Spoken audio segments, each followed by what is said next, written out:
for the growth of this country. So we can learn from people like him that are educating us. If you say we need to not run away from responsibility, what are you as a Nigeria? What have you done as an example for people that are, okay, if this man can be doing this, I will also do this. Not just say people should not do this, should not do that. You as a resource person, now what have you been doing that people can learn from? All right, thank you, That's just my question. All right, Mr. Ladner. Well, I suppose that was directed at me. The thing about it is I laugh at questions like this. They're valid, but they're absolutely irrelevant in terms of ascribing responsibility. Forget about what Mr. Ladner has done or has not done. Again, it's this mentality of outsourcing your responsibilities. I've said this is what we need to do, right? If you ask a question about what have I been, well, I've been in the development field for forever, for the last 30, 35 years. Before I left to go to the States 20-something years ago, I was a journalist under the military. I was arrested, detained. I don't have to present my bona fides, right? I say what I mean what I say. In all things, be true to thyself. So, Mr. Brown, your skepticism is in place, but it does not absolve you of your responsibility towards your country. Forget about Mr. Ladner, forget about any other person. The question is, what have you yourself done, or what do you intend to? If you're waiting for me to motivate you to do what is right, then you exemplify all that is wrong with Nigeria. You really do. And so I get these questions all the time. I call it the Yunko argument. It's just because we want to displace responsibility. It's an avoidance mechanism. The moment you are pointedly addressing Nigerians to the core of their own culpability in co-creating this mess, they'll do anything and everything to avoid accepting that responsibility, including displacing it to the person who's there. Forget the messenger. Listen to the message. That's my own advice. So back to what I've been saying, because you know you have that sense of panic when people say, "Oh, everything's going to, nothing's going to change. It's going to be the same recycled people, and all these people are going to come back, and then they're going to settle appointments with this person and that person." And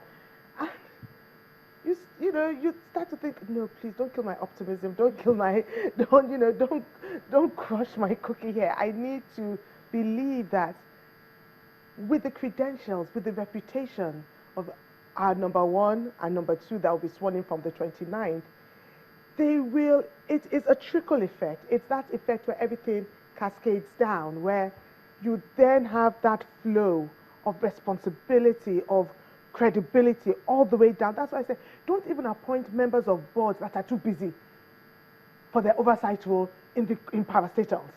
Because that's when corruption, you cannot leave the MD of an organization or the DG or the chief executive or whatever to run a government parastatal like it is personal business.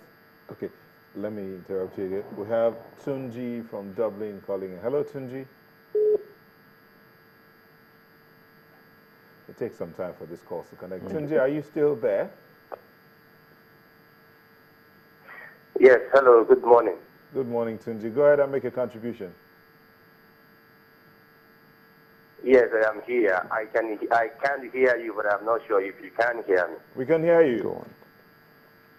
Yes, just let me first say that this is great that we have channel television on here, that we can see you, we can watch you guys, you can give us the accurate information of what is going on in Nigeria. This is great for us in diaspora. Thank you.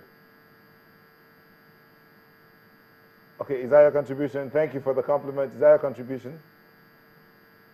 Right. So now my contribution is this. Contribution is about what we need to do going forward to transform our country, to change, and the challenge that is facing the incoming government. Right. I think I agree with the gentleman from River State, I think, who actually talked about the fact that we need to look at the cost of governance. It is not sustainable. The president-elect has got to show some kind of leadership in cutting, reducing the salary. I think that is very critical. Looking at the salary of the senators, I think it is not sustainable. We have to look at the cost of governance. It's too much. There is no way we can spend too much money on recording. So, and we hope to be able to invest on infrastructure. It is impossible. We cannot do that. It is not sustainable.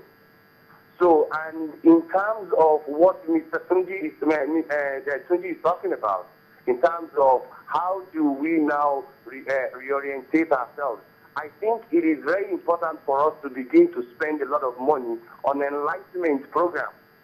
We have to begin to enlighten ourselves. I understand people that are corrupt, but we have to begin to actually spend a lot of money on enlightening our people. What we need to do, the sacrifice and the country that we need to create, how we need to design it, how we need to change.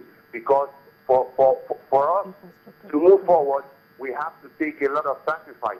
We've got to make sacrifice. It's going to be tough. It's going to be difficult. The TX, the directors at different parastatals, they have to understand that the business is not going to continue as usual. People come from abroad and we come home, we bring great ideas. They are looking for 30%. They are looking for 40%. If we don't invest into whatever project that they are bringing into Nigeria, they're not going to let it fly. All those nonsense has got to stop. We cannot continue like that. Thank you very much.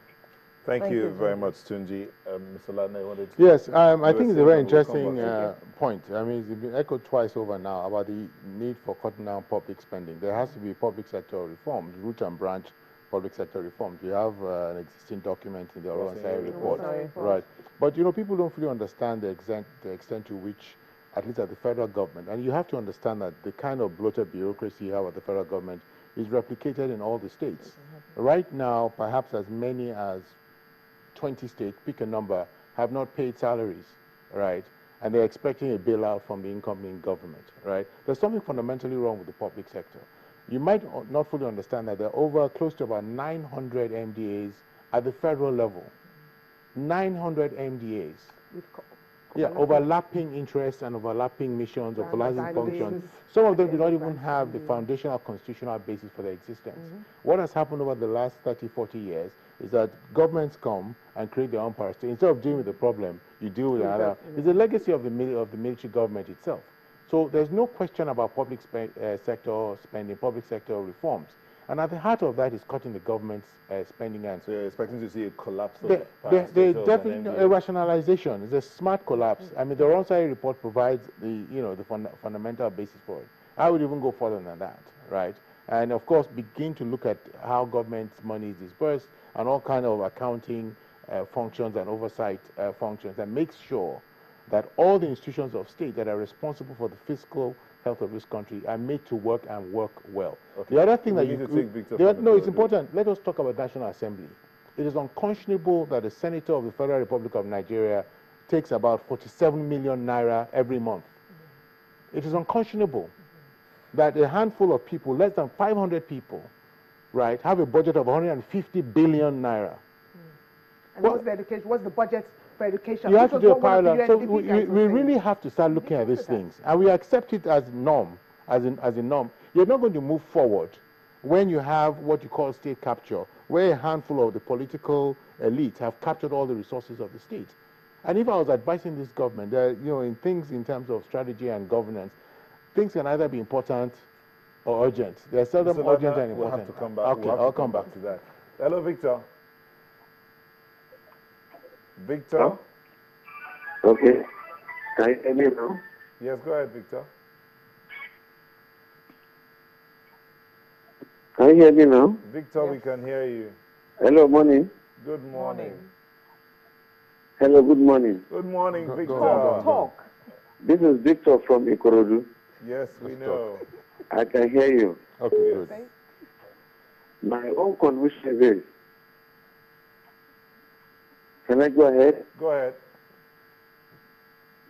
Okay. Is that you've all spoken well, but there are some areas you have not even looked at. These are the areas of